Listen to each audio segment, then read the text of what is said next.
வணக்கம். Video editing, content writing மற்றும் anchoring இது போன்ற பல ஜாப் வேகன்சிஸ் இப்போ நம்ம சேனல்ல இருக்கு. உங்களுக்கு திறமையும் பொறுமையும் இருக்கா? வீடியோ எடிட்டிங் பத்தி உங்களுக்கு நாலேஜ் இருக்கா? ஸ்கிரிப்ட் ரைட்டிங் நல்லா பண்ணுவீங்களா? ஆங்கரிங் என்னால நல்லா பண்ண முடியும்.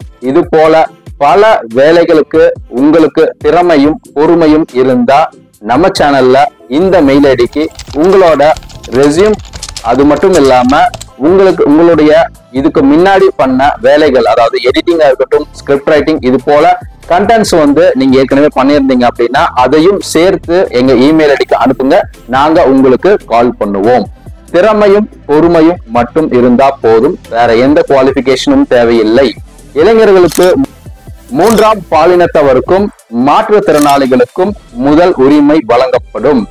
சீக்கிரம் அப்ளை பண்ணுங்க, நம்ம சேர்ந்து பயணிக்கலாம். கடந்த சில நாட்களாவே யூடியூப்பை திறந்தா டோன்ட் டச் தான் வைரல் ஆயிட்டு இருக்கு. யோகி பாபு அஜித்தோட கான்ட்ரவர்சி, இதுக்கு நடுவுல பேசிட்டு இருக்கிற வலைபேச்சு. ஸோ யோகி பாபு பத்தி பேச போய் இப்ப எல்லாமே அஜித் பக்கம் நின்று பேசிட்டு இருக்காங்க. அஜித் டோன்ட் டச் சொல்லியிருப்பாரா மாட்டாரா, அஜித் இப்படிப்பட்டவரா அப்படிப்பட்டவரா அப்படிங்கிறது தான் இப்போ பெரிய பேசு பொருளா போயிட்டு இருக்கு. இதோட உண்மை என்ன அப்படிங்கிறது தான் நம்ம இந்த வீடியோல பார்க்க போறோம். இது ஒரு ஃபுல் ஸ்டாப்பா இருக்கும் அப்படிங்கிற ஒரு நம்பிக்கையில சில இடங்கள்ல நம்ம திரட்டி சேகரிச்ச ஒரு தகவலை இந்த வீடியோல நம்ம பார்க்க போறோம். வணக்கம், நான் பிகே. யோகி பாபு ஒரு தனியார் தொலைக்காட்சி நிகழ்ச்சியில தொலைக்காட்சி சேனல்ல ஒரு பேட்டி கொடுத்திருந்தாரு. அந்த பேட்டியில இன்டைரக்டா இவங்க, அதாவது வலைபேச்சு சேனலை பத்தியும் இவங்க 3 பேர்த்த பத்தியும் பேசியிருந்தாரு. பேசிட்டு இருக்கும் போது நடுவுல என்னை கவனிக்க மாட்டேங்கிறாங்க அப்படின்னு இவங்க சொல்றதாக யோகி பாபு ஒன்னு கொளுத்தி போட்டாரு. அதற்கு பதில் அளிக்கும் விதமாக இவங்க யூடியூப் சேனல்ல பாத்தீங்கன்னா யோகி பாபு இப்படி எங்களை பேசியிருக்காரு, இது உண்மையா, இது உண்மையாக இருந்துச்சு அப்படின்னா அதற்கு உண்டான ப்ரூஃபை நீங்க கொடுக்கணும் அப்படின்னு யோகி பாபுவை சொல்ல, யோகி பாபு அதுக்கு ஒரு முருகர் போட்டோவை தூக்கி ட்விட்டர் பேஜ்ல போட்டார். அதாவது முருகர் வேலை தூக்கி ட்விட்டர் பேஜ்ல போட்டாரு. அது எதுக்குடா அப்படின்னு பார்த்தா, நீங்க உண்மையா ரெக்கார்டிங், ஏதாவது ரெக்கார்ட் பண்ணி வச்சிருந்தீங்க அப்படின்னா அந்த ரெக்கார்டிங்கை நாங்க காசு கேட்டோம், நாங்க இந்த மாதிரி எங்களை கவனிக்க மாட்டேங்கிறோம் அப்படின்னு சொல்றது, நீங்க ரெக்கார்ட் பண்ணி வச்சிருந்தீங்கன்னா அந்த ரெக்கார்டை தூக்கி போடுங்க அப்படின்னு சொல்லியிருந்தாங்க. அப்படி இல்லை அப்படின்னா நீங்க கும்பிடுற முருகர் மேல சத்தியம் பண்ணி நாங்க உங்ககிட்ட காசு கேட்டோமா அப்படிங்கிறத நீங்க திருச்செந்தூர் முருகன் கோயில்ல சத்தியம் பண்ணி சொல்லணும் அப்படின்னு சொல்லியிருந்தாரு. அதற்கு பதில் அளிக்கும் விதமாக ஒரு போட்டோவை தூக்கி போட்டாரு. அதற்கு அப்புறம் அவங்க சும்மா இருந்தாங்களா? அடுத்த நாள் என்ன சொன்னாங்க அப்படின்னா, யோகி பாபுவை நாங்க இந்த அளவுக்கு நாங்க நினைக்கவே இல்லை, யோகி பாபு தவறு செய்தார், அது எதற்கு அப்படிங்கிறது தான் முக்கியமான விஷயம். இத பல நபர்கள் திரித்து பேசிட்டு இருக்காங்க. எதற்குன்னா, யோகி பாபு இப்ப இருக்கிற சினிமா இண்டஸ்ட்ரியில பல படங்களுக்கு சரியா டேட் கொடுக்கறது இல்லை, சரியா போகிறது இல்லை, சரியா டப்பிங் பேசுறது இல்லை. அது மட்டும் இல்லாம பல ப்ரொடியூசர் கிட்ட அட்வான்ஸ் வாங்கிட்டு இன்னும் அவங்களுக்கு டேட் கொடுக்காம 1 வருஷம் 2 வருஷம் இழுத்தடிச்சிட்டு இருக்காரு. டப்பிங் பேசாம 6 மாசம் 7 மாசம் இழுத்தடிச்சிட்டு இருக்காங்க. இத நாங்க வெளியே பல ப்ரொடியூசர் பல டைரக்டர்ஸ் எங்க கிட்ட சொல்றாங்க. அதை நாங்க வெளியே சொல்றோம். அதற்கு யோகி பாபு கோபப்பட்டு நாங்க காசு வாங்கிட்டோம் அப்படிங்கிற மாதிரி எங்க மேல சேத்த வாரி இறக்கிறாரு அப்படிங்கிறத அவங்க சொல்லியிருந்தாங்க. இதுதான் கண்டென்ட். இந்த கண்டென்ட்ல இப்ப இன்வெஸ்டிகேஷன் புலியா இருக்கட்டும், அதாவது கார்த்திக் பிள்ளை, இவர் என்ன ஒரு புதுசா ஒரு உருட்டுறாங்கன்னா, அஜித்தை பத்தி இவங்க பேசினதுனாலதான், அதாவது அஜித் டோன்ட் டச் சொன்னாரு, இதை நாங்க வெளியே சொன்னதுனாலதான் யோகி பாபு கோவப்பட்டு அவர் பாத்தீங்கன்னா இந்த மாதிரி எல்லாம் எதுவும் நடக்கல அப்படிங்கறத பாத்தீங்கன்னா அவரோட ட்விட்டர் பேஜ்லயும் சேனல்லயும் உட்கார்ந்து பேசிட்டு இருக்காரு. இதற்குத்தான் எல்லாரும் ஆட்சேபம் தெரிவிச்சிட்டு இருக்காங்க அப்படிங்கறத ஒரு புது உருட்டு இருந்தாரு கார்த்திக் பிள்ளை. அது மட்டும் இல்லாம பல பேர் கோடாங்கியா இருக்கட்டும், இல்ல இன்னும் பல யூடியூப் சேனல்ல பல பேர் இவர்களுக்கு எதிராக பேசிட்டு இருந்தாங்க. உண்மையான விஷயம் என்ன அப்படின்னா, இவங்க பேசுனது பாத்தீங்கன்னா யோகி பாபு இப்ப ப்ரொடியூசர்களுக்கு பாத்தீங்கன்னா சரியா டேட் தர்றது இல்ல. இப்போ ஒருத்தர் ஒரு 10 லட்சம் ரூபா கொடுக்குறாங்க அப்படின்னா இன்னொரு ப்ரொடியூசரோ 15 லட்சம் ரூபா கொடுத்தாங்கன்னா அவங்களுக்கு முதல்ல டேட் கொடுத்துறாரு, இவங்களோட டேட்டை அப்படியே தள்ளி போடுறாரு. இதுதான் குற்றச்சாட்டு. இது உண்மையா இல்லையா அப்படிங்கிறது தான் இப்போ இந்த யூடியூப் சேனல் நடத்துறவங்களா இருக்கட்டும், இல்ல இன்வெஸ்டிகேஷன் புலனாய்வு புலியா இருக்கட்டும், இவங்க எல்லாம் வந்து இன்வெஸ்டிகேஷன் பண்ணி சொல்லியிருக்கணும். ஆனா அதை விட்டுட்டு சம்பந்தமே இல்லாம அஜித் மேட்டரை உள்ள கொண்டு வந்தாங்க. அஜித் மேட்டரை எதுக்கு கொண்டு வந்தாங்க அப்படிங்கிறத இன்னும் கொஞ்ச நேரத்துல நான் சொல்றேன். இப்ப இதையும் முடிச்சிருவோம். இப்போ யோகி பாபு வந்து பாத்தீங்கன்னா காசு வாங்கிட்டு ப்ரொடியூசர்களுக்கு கரெக்டா டேட் கொடுக்கறது இல்ல, கரெக்டான வந்து சரியா போகிறது இல்ல, ஷூட்டிங்க்கு போகிறது இல்ல அப்படிங்கறத வந்து ஒரு சார்ஜா வந்து வலைபேச்சு அப்படிங்கிற சேனல் வந்து வச்சிருந்தாங்க. இது உண்மையா பொய்யா அப்படிங்கிறது தெரியறதுக்கு வலைபேச்சிலேயே 2 நாட்களுக்கு முன்னாடி ஒரு இன்டர்வியூ எடுத்து போட்டிருந்தாங்க. என்னோட நினைவு சரியா இருந்தா சுவாமிநாதன் ப்ரொடியூசர் பேரு, ஒரு ப்ரொடியூசர் சுவாமிநாதன் அப்படிங்கிறவர் வந்து லோக்கல் சரக்கு அப்படிங்கிற படத்தை ப்ரொடியூஸ் பண்ணவர் யோகி பாபுவை வச்சு. யோகி பாபு அந்த படத்துக்காக அட்வான்ஸ் வாங்கினது 2021. ஆனா அவர் டேட் கொடுத்தது வந்து பாத்தீங்கன்னா 2023. இந்த 2 வருட காலமாக வந்து பாத்தீங்கன்னா அவர் வந்து அந்த டேட் கொடுக்காம இழுத்தடிச்சிட்டு இருந்தாரு. 2022 சரியாக இருந்தா 2022 கிட்டத்தட்ட 1.5 வருஷம் வந்து டேட் கொடுக்காம இழுத்தடிச்சு, அதுவும் வந்து வெறும் 8 நாள் தான் டேட். அந்த 8 நாள் வந்து கிட்டத்தட்ட 1.5 வருஷமா இழுத்தடிச்சு அதுக்கப்புறம் கொடுத்தாரு. அதுக்கப்புறம் வந்து பாத்தீங்கன்னா டப்பிங் பேசுறதுக்கு கிட்டத்தட்ட 7 மாசம் பண்ணாருன்னு நீங்க சொல்லல, நான் சொல்லல, வலைபேச்சு சொல்லல, யாரும் சொல்லல. சம்பந்தப்பட்ட படத்தின் தயாரிப்பாளர் வந்து பேட்டியில சொல்லியிருக்காரு. அப்போ யார் சொன்னது உண்மை? இப்போ மத்தவங்க எல்லாம் உட்காந்து பேசிட்டு இருக்காங்களா, அவங்க சொல்றது உண்மையா, இல்ல தயாரிப்பாளர், அந்த படத்தின் தயாரிப்பாளர் காசு கொடுத்த முதலாளி சொல்றது உண்மையா? அப்படி அவர் சொல்றது பொய் அப்படின்னா அதற்கு யோகி பாபு என்ன பதில் சொல்லியிருக்காரா? இது வரைக்கும் சொல்லல. அதே போல வந்து பாத்தீங்கன்னா இப்போ இதுதான் வந்து விஷயமா இருந்தது. இதற்கு வந்து அவர்கள் தெளிவுபடுத்திட்டாங்க. அதே போல வந்து பாத்தீங்கன்னா இது சம்பந்தமாக வரும்போதுதான் யோகி பாபு வந்து பாத்தீங்கன்னா எங்களுக்கு எங்ககிட்ட வந்து காசு கேட்கறாங்க, எங்களை கவனிக்க மாட்டேங்கிறாங்க அப்படின்னு ஒரு தீய தூக்கி போட்டாரு. அதற்கு இவங்க பதில் என்ன சொன்னாங்க அப்படின்னா, அப்படி நாங்க காசு கேட்கற மாதிரி இருந்தா நாங்க எதுக்கு இந்த மாதிரி ஆளுகிட்ட போய் கேட்கணும், நாங்க இதுக்கு மேல பெரிய ஆளுங்க கிட்ட எல்லாம் நாங்க வந்து ஃப்ரெண்டா தான் பழகிட்டு இருக்கோமே, அவங்க கிட்ட போய் கேட்டிருக்கோமே அப்படின்னு சொன்னாங்க. இதுல வந்து தவறா இருக்கிற மாதிரி எனக்கு எதுவும் தெரியல. ஆனா இதைய வந்து ஒரு பெரிய இதா வந்து வச்சுக்கிட்டு இவங்க அஜித் கிட்டயே காசு கேட்பாங்களா, விஜய் கிட்டயே காசு கேட்பாங்களா, அப்ப யோகி பாபு கிட்ட காசு கேட்டது உண்மையா தானே இருக்கும் அப்படின்னு வந்து உருட்டுன்னு ஓட்டிட்டு இருக்காங்க. இதற்கு இந்த இடத்துல அந்த புலனாய்வு புலியும் வந்து ஒண்ணு சொல்லியிருக்காரு. என்னன்னா காசு கேட்கறது வந்து தவறு அப்படின்னு வந்து சொல்லியிருக்காரு. அப்படி இல்லைன்னா அப்புறம் வந்து பார்ட்டி, அதாவது இவங்க 3 பேரும் வந்து ஏதோ ஒரு பார்ட்டிக்கு போயிருக்காங்க. அந்த பார்ட்டியில வந்து பாத்தீங்கன்னா இவங்க வந்து கிஃப்ட் எல்லாம் வாங்கியிருக்காங்க அப்படின்னு வந்து ஒரு போட்டோவை தூக்கி போட்டாரு. மிஸ்டர் புலனாய்வு புலி அவர்களே, பத்திரிகையாளர் அப்படிங்கிறது சினிமா பத்திரிகையாளராக இருக்கட்டும், இல்லை வந்து பாத்தீங்கன்னா மெயின் ஸ்ட்ரீம் மீடியாவில் இருக்கிற பத்திரிகையாளர்களாக இருக்கட்டும், எல்லாருமே ஒரு ஃபங்க்ஷன், ஒரு ஈவெண்ட் அப்படின்னா ஒரு கவர்ல வந்து பாத்தீங்கன்னா ஒரு 1000மோ 2000மோ ஒரு இன்டர்வியூ வராங்க அப்படின்னா அவங்களுக்கு வந்து கொடுக்கறது ஒரு சாதாரணமான விஷயம். இது வந்து நான் சொல்லல, இது வந்து பாத்தீங்கன்னா உங்க யூடியூப் சேனல்லே வந்து பல இடங்கள்ல பல அரசியல்வாதிகள் சொல்லியிருக்காங்க, இன்க்ளூடிங் அண்ணாமலையும் சொல்லியிருக்காரு. அதே போல வந்து பாத்தீங்கன்னா இப்ப திமுக இருக்கிற சிட்டிங் மினிஸ்டர் ஒருத்தரும் சொல்லியிருக்காரு. வேணா நீங்களே போய் செக் பண்ணி பாத்துக்க.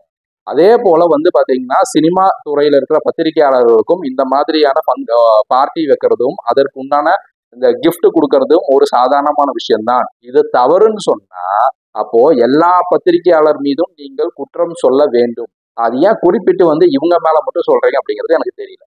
இப்ப இதோட முடிச்சிருவோம். அடுத்தது வந்து 3rd விஷயம், அஜித் விஷயத்துக்கு வருவோம்.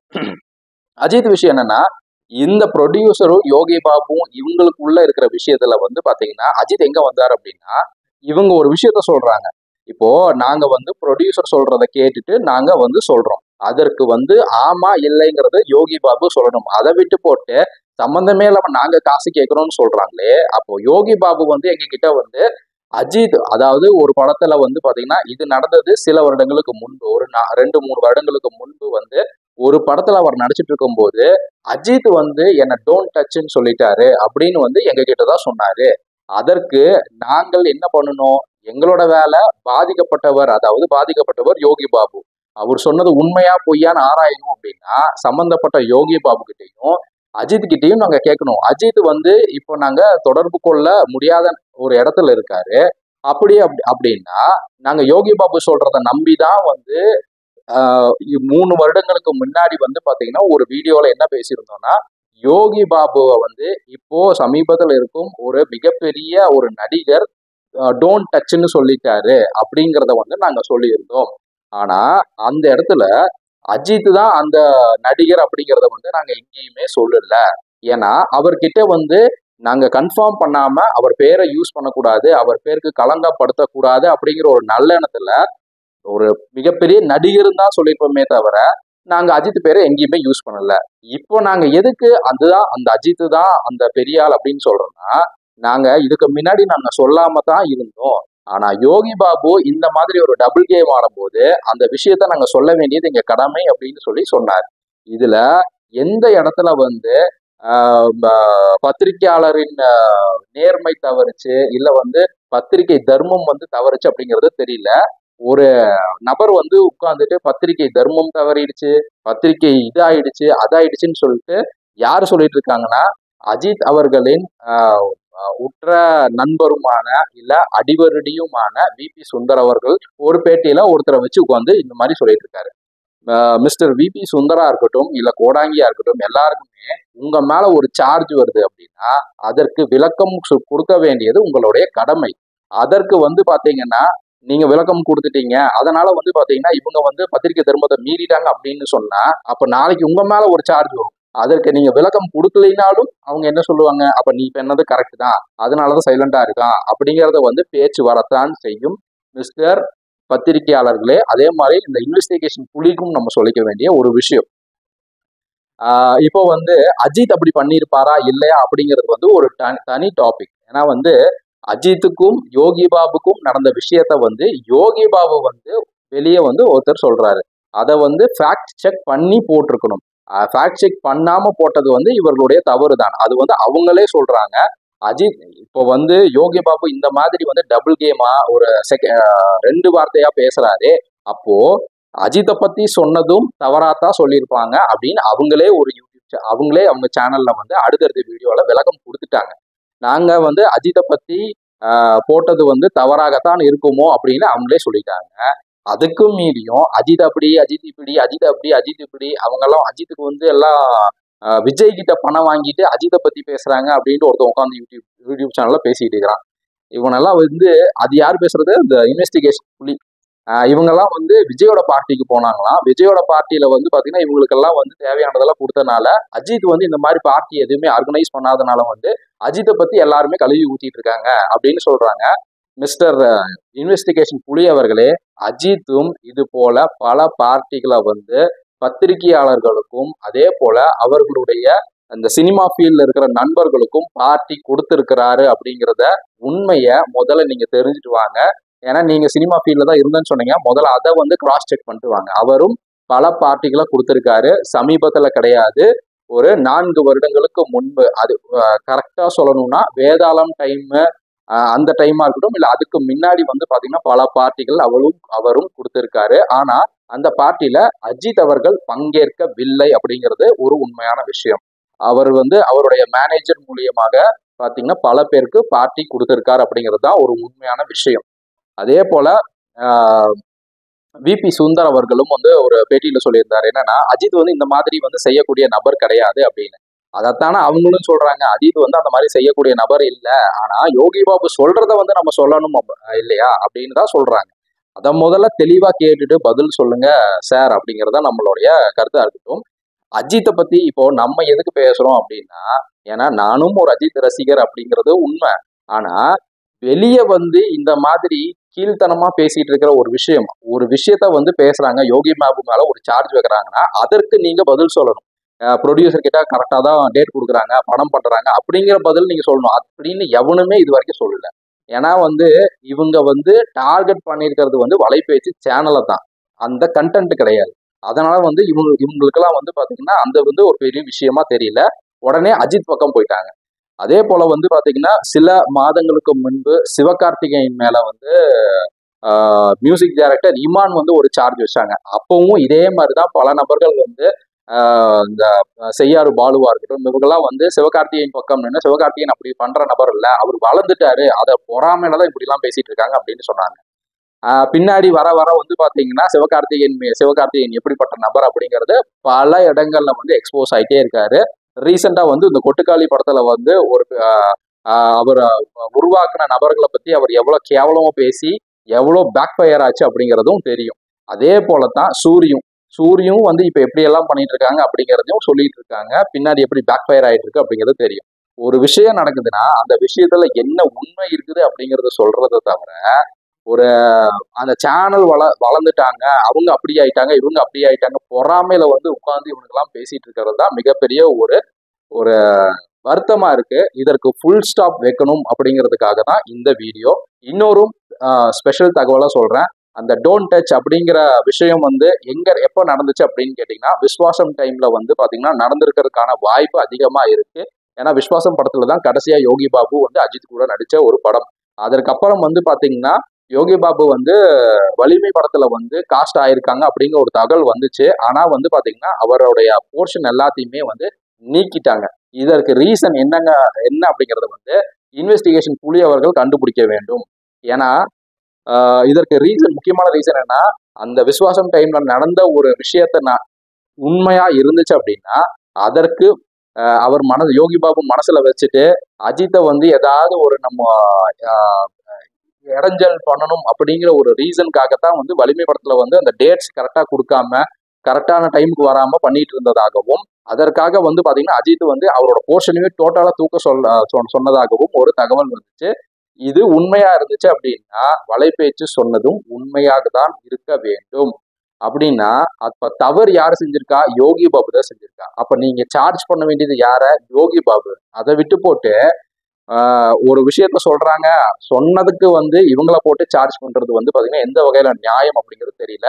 இது வந்து வலைபேச்சுக்கு வக்காலத்து கிடையாது. வலைபேச்சு சேனல் மேல எனக்கும் பல விமர்சனங்கள் இருக்கு. முக்கியமா சொல்ல போனா அஜித் பத்தியே பல விஷயங்கள் தவறா சொல்லியிருக்காங்க. அஜித் வந்து பாத்தீங்கன்னா அந்த பல இடங்கள்ல வந்து அவர் வந்து உதவி செய்யவே இல்லை அப்படிங்கிறதும் சொல்லியிருக்காங்க.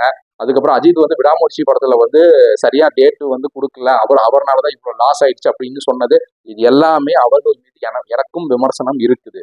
ஆனா இந்த விஷயத்துல உண்மை எங்கேயோ எந்த இடத்துல இருக்கோ அந்த இடத்துல நம்ம நின்று பேசணும். அதுதான். நன்றி.